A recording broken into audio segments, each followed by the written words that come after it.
Quiz 8 का हम लोग सोल्यूशन डिस्कस करेंगे इसमें। जो 10 क्वेश्चन क्विज में है उसके सारे क्वेश्चंस का जो डिस्कशन है वो हम लोग देखते हैं।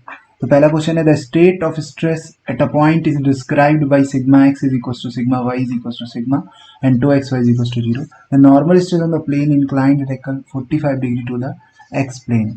तो सबसे पहले हमें समझना होगा कि एक्स प्लेन होता क्या है।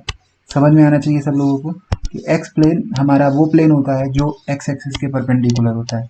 ये प्लेन हमारा एक्स प्लेन है और एक्स प्लेन से हमको 45 डिग्री पर जाना है और यहाँ पर हमको क्या करनी है, नॉर्मल स्ट्रेस की वैल्यू जितनी होगी वो फाइंड आउट करनी है। What will be the normal stress. जबकि ये बोला गया है कि सिग्मा एक्स एक्स फेस पर लगने वाला जो नॉर्मल स्ट्रेस है वो सिग्मा एक्स और वाई फेस पर लगने वाला नॉर्मल स्ट्रेस सिग्मा वाई है और सिग्मा एक्स और सिग्मा वाई दोनों आपस में सेम है।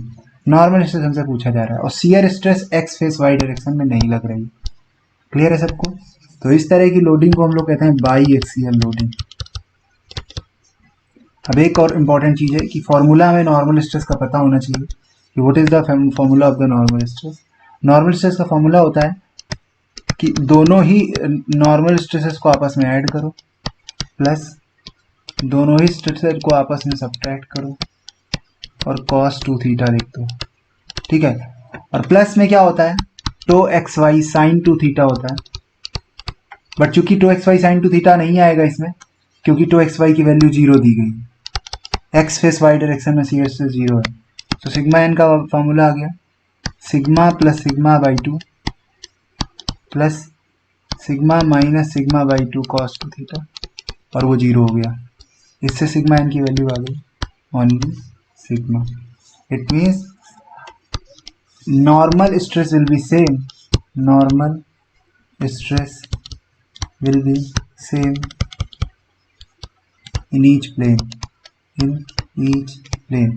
क्यों हर एक प्लेन पे, क्यों, क्योंकि हमें ये चीज not depend upon theta, not depend upon theta, theta पे डिपेंड ही नहीं कर रही है क्योंकि ये टर्म ऑटोमेटिकली 0 हो जा रहा है बिना थीटा की कोई वैल्यू रखे। इसका मतलब है 45 हो चाहे 60 हो चाहे 70 हो चाहे 100 हो चाहे 200 हो, किसी भी एंगल पर तुम जाओगे नॉर्मल स्ट्रेस हमेशा सेम लगेगा जब बाई एक्सियल लोडिंग में सिग्मा एक्स और सिग्मा वाई का वैल्यू सेम होता है। तो मोस्ट इंपॉर्टेंट थिंग है, ठीक है ना। तो इसका आंसर आ गया हमारा A is the correct answer. अगला क्वेश्चन देखते हैं। In a point two D stress state is subjected to biaxial stress, shear stress on the A B plane. तो अब बस सिंपल सी बात है, शियर स्ट्रेस का फॉर्मूला भी हमें पता होना चाहिए कि हमें sigma x minus sigma y की जगह हम sigma y minus sigma x लिखते हैं डिवाइडेड बाई 2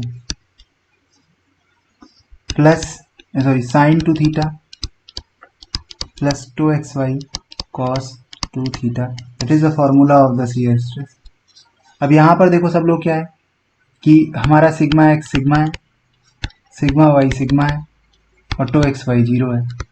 इन तीनों चीज़ों को अगर हम यहाँ रख देंगे तो समझ में आ जाएगा सब लोग को कि that will be the 0 term because of the 0 और प्लस में 0 मतलब शियर स्ट्रेस 0। इसका मतलब है कि shear stress will be 0 at all plane.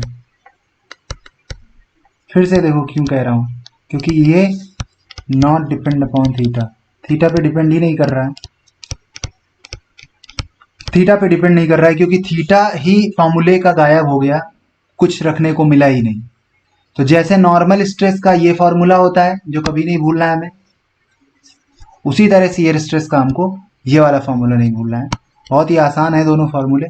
इस वाले फॉर्मूले में y की जगह x और x की जगह y कर दो और साइन की जगह cos और cos की जगह साइन कर दो और आगे वाला टर्म हटा दो तो शियर स्ट्रेस का फॉर्मूला बन जाता है। तो आंसर आ गया इसका 0। For the stress state indicated sigma 1 minus 200 sigma 2 minus 600।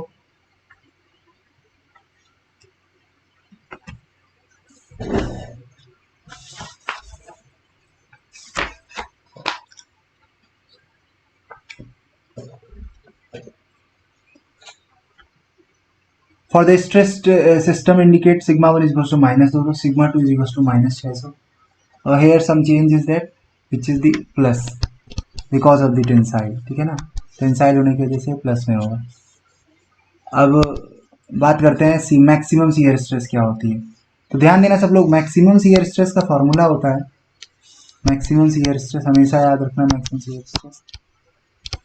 Maximum shear stress का फॉर्मूला होता है sigma x minus sigma y by two का whole square plus tau x y का होल स्क्वायर और अंडर रूट।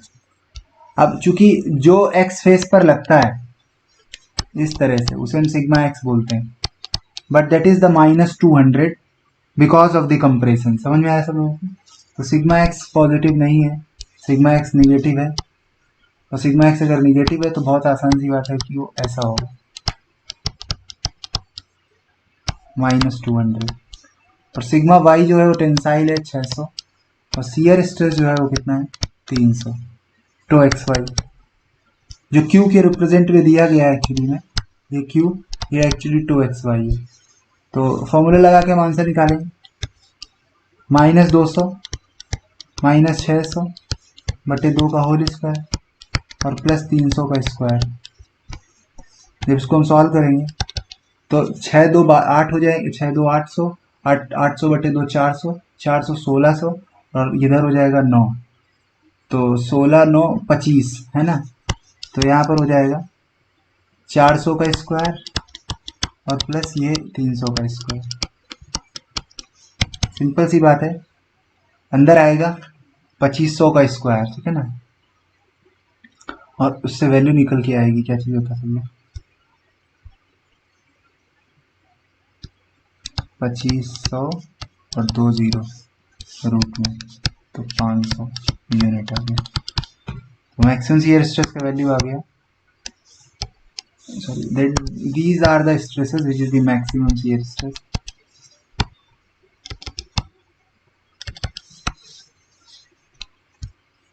अगला क्वेश्चन देखो सब लोग, eight a point in two dimensional system sigma x sigma why what is the radius of the more circle. तो मोर circle का radius कैसे निकालेंगे अगर स्केल हम 1 सेंटीमीटर और अगर 10 न्यूटन पर mm स्क्वायर ले रहा है। तो सिंपल सी बात है, पहले लोडिंग दिखा लेते हैं कैसी है।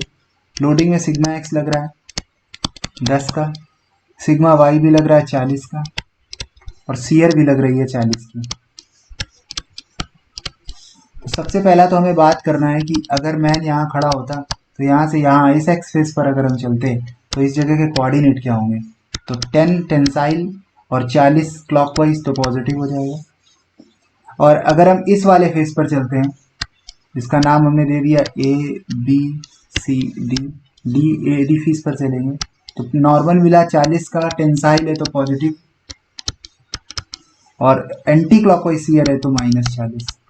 अब ये दो पॉइंट आए, इन दोनों पॉइंट्स को अगर हम क्या करें बताओ, इधर की तरफ रिप्रेजेंट करें, ये मानते हुए कि 10 न्यूटन पर mm स्क्वायर बराबर क्या है बताओ सब लोग, 1 सेंटीमीटर है। तो ये एक्चुअली 1,4 सेंटीमीटर हो जाएगा, और ये 4,-4 हो जाएगा कन्वर्जन सेंटीमीटर में बदलने के बाद। तो भाई सिंपल सी बात है, सेंटीमीटर में बदल सकते हैं हम लोग मोर सर्किल बनाने के लिए। अच्छा बताओ सब लोग, 1 और 4 कॉमा कहाँ, 1 और 4 कहाँ होगा, 1 x में चलो और 4 y में चलो, ठीक है ना। तो यहाँ पर पॉइंट आएगा 1,4, और एक है 4,-4, मतलब 4 आगे चलो और -4 नीचे चलो। इसका मतलब है कुछ इस तरह से 2 पॉइंट आ गए, 4,-4, और इनको आपस में हमें क्या करना है बताओ, मिला देना। तो ये हमें सेंटर मिल जाएगा, और ये रेडियस लेके हमको सर्किल बना देना। समझ गए सब लोग। और हमसे पूछा जा रहा है what is the radius of this circle, that is the radius of this circle. Radius निकालने का सबसे अच्छा तरीका है कि ये जो डिस्टेंस होगी 4 होगी, ये डिस्टेंस 1 होगी, तो सिंपल सी बात है ये वाली डिस्टेंस 3 का आधा हो जाएगी, मतलब 1.5 हो जाएगी, तो ये 1.5 हो गई। और जो ऊंचाई है वो 4 की ही है, तो रेडियस निकाल सकते हैं हम लोग, r बराबर अंडर रूट 4 का स्क्वायर प्लस 1.5 का स्क्वायर। तो यहाँ से आ गया 16, 1.5 का स्क्वायर प्लस 4 का स्क्वायर, जो वैल्यू है उसका रूट ले लेंगे तो आ जाएगा 4.27 approximately.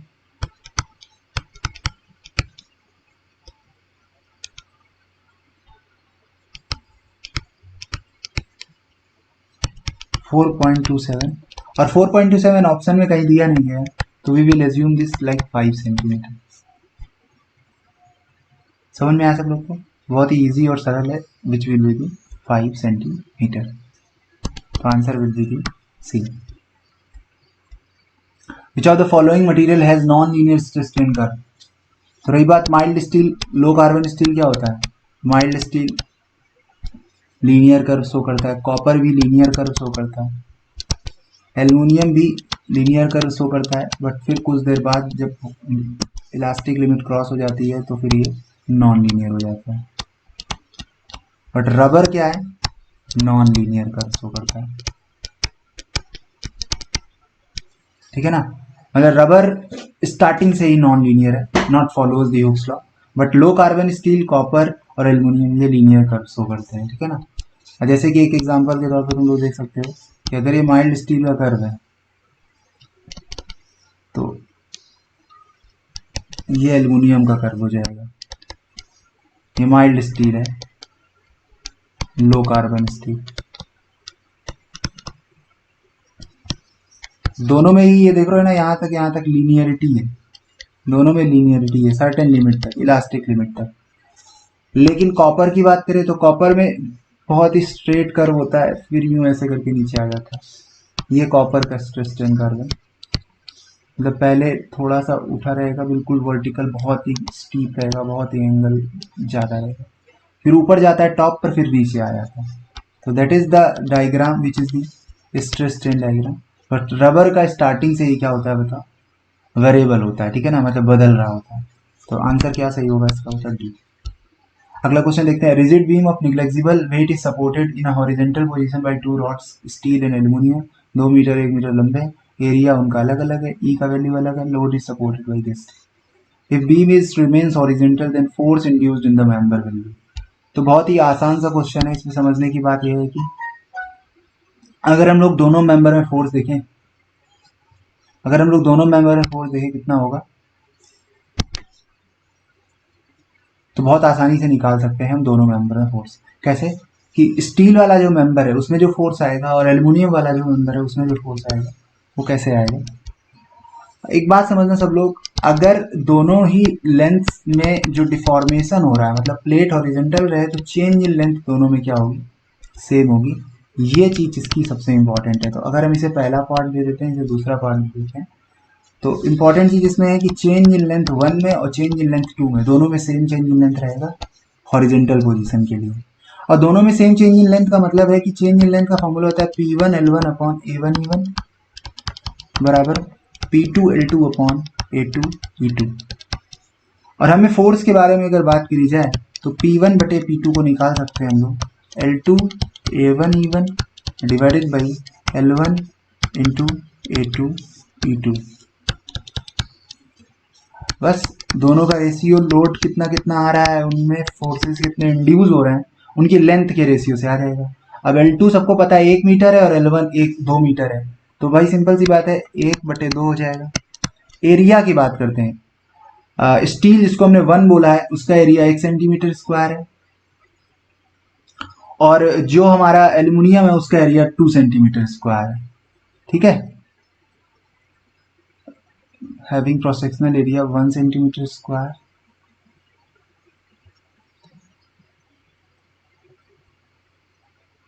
here a certain mistake, length is 2 metre and 1 metre, इसका लेंथ है 2 मीटर और 1 मीटर, इसका एरिया जो है वो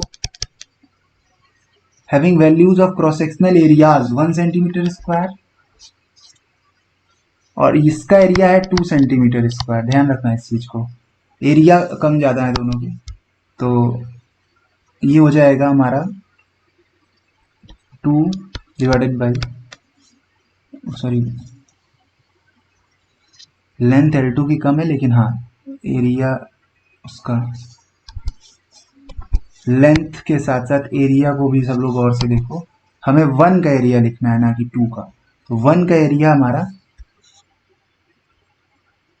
1 की लेंथ L1 2 है और A1 जो है वो 1 है। हाँ L1 2 है और A1 जो है वो 1 है, और A2 कितना है 2 मीटर पर सेकेंड स्क्वायर, ठीक है। तो ये उल्टा हो गया है इस वजह से साइन, और E1 E2 की वैल्यू भी दी गई है। स्टील का 200, मतलब 1 का जो है E1 हमारा स्टील है ना, तो उसका वैल्यू दिया गया है 200, और जो हमारा सेकेंड मेंबर है एल्यूमिनियम उसका है 100। तो इसका मतलब है P1/P2 बराबर आ गया 1/4। सॉरी 2 से 2 कट जाएगा तो 1/2 बचेगा। तो मतलब स्टील में जो फोर्स इंड्यूस हो रहा है that will be the aluminium force का आधा। ये सही बात है। तो इस हिसाब से forces in both is equal गलत है। Forces in aluminium should be twice the force of steel. Aluminium में फोर्स 2 गुना है स्टील से। बहुत सही बात है। B is the correct answer, ठीक है ना। जबकि सी नहीं सही है। और load at applied at the centre बिल्कुल पॉसिबल नहीं है। सेंटर पे लोड नहीं लगा सकते हैं। उसका कारण है क्योंकि ये डिसाइड किया जाएगा कितना फोर्स किस में आ रहा है, उस हिसाब से डिस्टेंस सेट की जाती है। तो जो इस क्वेश्चन का आंसर होगा that will be the B.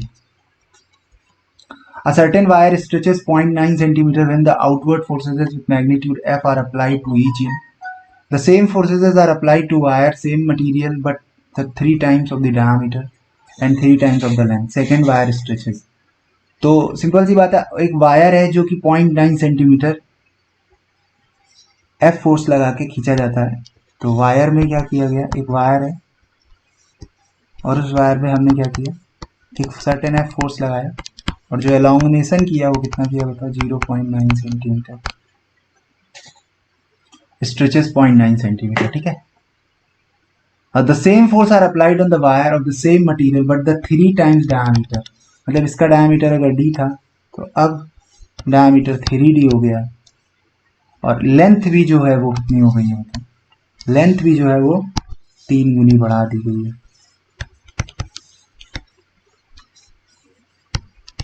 और हम सेम फोर्स F लगा रहे हैं। अब हमसे पूछा जा रहा है कि चेंज इन लेंथ कितना होगा। तो चेंज इन लेंथ वाला फॉर्मूला क्या होता है, FL/A। तो सिंपल सी बात है, बाद में चेंज इन लेंथ, पहले वाली जो चेंज इन लेंथ थी उनका रेशियो अगर लिखना है, फोर्स सेम है, मटेरियल सेम है, बट लेंथ और एरिया अलग अलग है।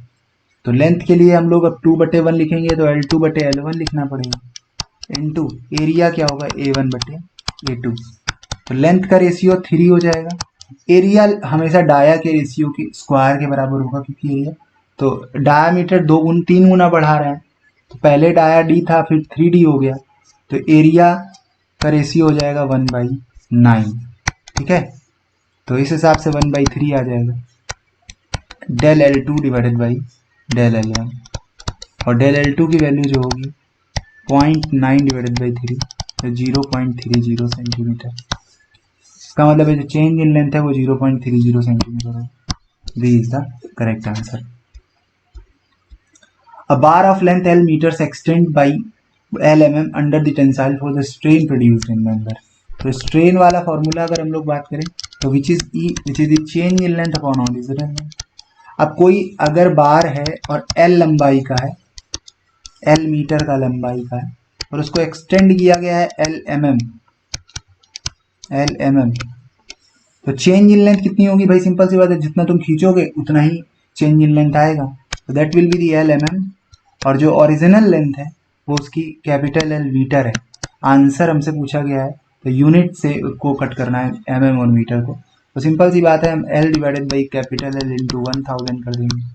तो यहाँ से कितना आ जाएगा, तो 0.001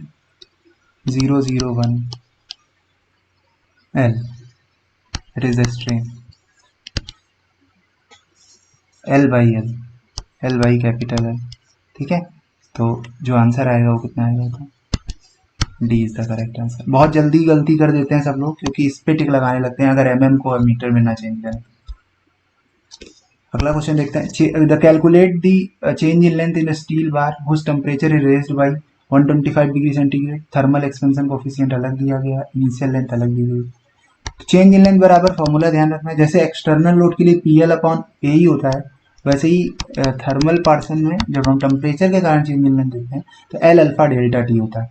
तो L कितना है बताओ, हमारा 3 मीटर, अल्फा का वैल्यू है 12 इंटू 10⁻6 और डेल्टा T 125 डिग्री रेज किया गया है। तो सॉल्व करेंगे जब 125 को इसको पूरा प्रॉपरली, तो 125 multiplied by 12 multiplied by 3 into 10⁻6, तो आंसर आ जाएगा 4.5 इंटू 10⁻3 मीटर। और सेंटीमीटर के हिसाब से देखा जाए तो 100 से मल्टीप्लाई कर देंगे तो आ जाएगा 0.45 सेंटीमीटर। तो इस हिसाब से जो सही आंसर है वो क्या है, बी सही है। अगला क्वेश्चन देखते हैं, the Poisson ratio of material is 0.4, if force is applied to the material there is a decrease in cross sectional area by 2%। तो ध्यान देना, जो परसेंटेज चेंज है एरिया में, decrease in cross sectional area by 2%। तो जो percentage change है वो कितना है बताओ, 2% है। हमसे पूछा जा रहा है परसेंटेज इंक्रीज इन लेंथ कितना होगा। तो पहले तो एक बात समझना, जो एरिया का कंसेप्ट होता है वो डाया के साथ कैसे मैनेज करते हैं। सबको पता है कि एरिया होता है हमारा, area is proportional to the dia square. Clear है सबको। तो सिंपल सी बात है, अगर हम लोग एरिया बराबर π/4d² भी लिख लेंगे तो कोई बहुत बड़ा इशू नहीं है। और यहाँ से अगर हम लोग लॉग ले लें, log A is equal to log pi plus 2 log d minus log 4, और इसका डिफरेंशिएशन करेंगे तो आएगा del A upon A is equal to, ये 0 हो जाएगा, 2 del d बाई डी, और log 4 भी क्या हो जाएगा, 0 हो जाएगा। अब एक बात ध्यान देना सब लोग, यहाँ पर अगर देखा जाए कि एरिया का जो चेंज है और डाया का जो चेंज है वो हम लोग यहाँ से देख सकते हैं, ये है 2%। अब 2% का मतलब क्या होता है, अगर हम लोग 100 से डिवाइड कर देंगे इसको तो यहाँ से हम पता कर सकते हैं। अच्छा, चूंकि हमें परसेंटेज चेंज ही बतानी है तो परसेंटेज चेंज के तौर पे इसको लिख लेते हैं। परसेंटेज चेंज के तौर पे लिखेंगे तो del D by D into 100 हो जाएगा, और जब इसको सॉल्व करेंगे तो डेल ए बाई ए की वैल्यू 2% दी गई है तो 2 into del D by D into 100 हो जाएगा। ये परसेंटेज चेंज आ गया डाया में, और कितना होगा डाया में परसेंटेज चेंज सब लोग देख पा रहे हो, 1%। 1%, ठीक है ना। अब पॉइजन रेशियो क्या होता है, पॉइजन रेशियो होता है dia change in dia divided by original dia divided by change in length divided by original length, lateral strain बटे लॉन्जिट्यूडनल स्ट्रेन। तो हमें change in length divided by length का percentage change चाहिए, तो हमें change in dia by original dia का percentage change दिखाओ, और उसमें हम डिवाइड कर दें किसका बताओ, म्यू का। तो 1 डिवाइडेड बाई म्यू, और म्यू कितना दिया गया है बताओ, 0.4। तो यहाँ से आ जाएगा चेंज इन लेंथ बटे ओरिजिनल लेंथ का whole square, percentage change in length, और अगर हम 1 में डिवाइड करते हैं 0.4 का तो आंसर आ जाएगा हमारा 2.5%। तो थोड़ा सा इसमें परसेंटेज चेंज कॉन्सेप्ट है, तो इसको थोड़ा जो पैटर्न मैं बता रहा हूँ इसी पैटर्न को फॉलो करो। तो आंसर इसका आ गया बताओ सी, 2.5%, ठीक है ना। तो that will be the discussion of the solution, ठीक है। तो जुड़े रहें आरटीजे डिजिटल के साथ, और सबको इन्फॉर्म करें अपने इस क्विज के शेड्यूल के बारे में, और अगला जो टॉपिक हमारा है उसके बारे में सब लोग प्रॉपरली पढ़ें और अगले टेस्ट में उसको भी देखें, ठीक है।